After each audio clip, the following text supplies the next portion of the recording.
Ему сегодня не до сна, выметает город стужа. К нам опять придет весна, звонко топая по лужам. Черно-белая зима ничего пока не знает, свет прольется на дома. Праздник птиц уже, как у нас заказник организовался, 9-й год, проводим марш парков. Марш парков есть программа такая, День птиц. И в связи с этим мы проводим, встречаем наших пернатых друзей.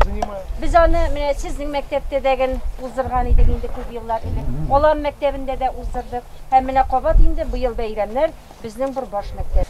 Bugungi beyramda bizim mine povur apalarыбыз sizge qorğa butqası da әзерләделәр. Qorğa butqası beyrami Tatar avullarında yula bularak bik köптәннән килә. Bizning avulda гына булмаса дагы республика авулларында әле дә яши. Аны sizin kebek balalar ilerden ilerge kebek türlü yormalar jinap, yumurkalar jinap avuldan indi. Bütün avulның балаларын шунда чакырып, qorğa butqасы пешерә торган булганнар. Һәм шушы бутканы авулның иң изге саналган өлкән кешесе пешергән. Менә бездә мин аны сезгә әйтеп алган идем инде, Мөнира апа пешергән аны.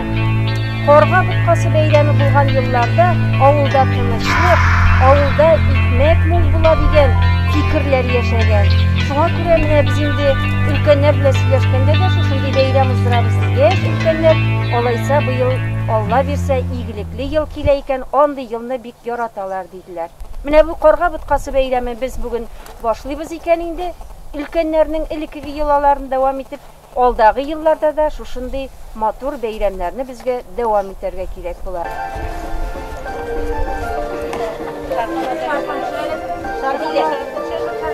Барган идем дуслар белән урманга,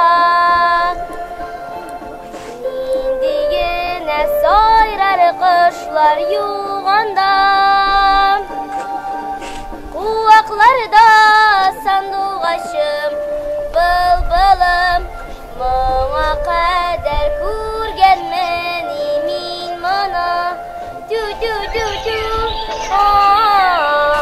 сандугачым былбылым, тю-тю-тю-тю, сандугачым былбылым. Biz bugün biride bik матур бәйрәм, Qorğa butqасы бәйрәме уздырабыз. Менә без бүген инде Qorğa butqасында моны бераз үзгәрттек, biz инде балаларга тәмле пылау пешердек.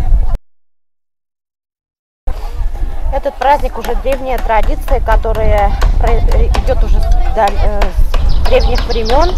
Обычно это проходило уж весной, этот праздник. Собирались из разных домов различные крупы, потом их собирали вместе и варили вкусную кашу. Обычно это делал старейшина, и потом уже все вместе собирались и ели эту кашу. Этот праздник был очень веселый, и такая традиция, что после этого уже год бывает очень хороший урожайный год, и все радовались этому празднику.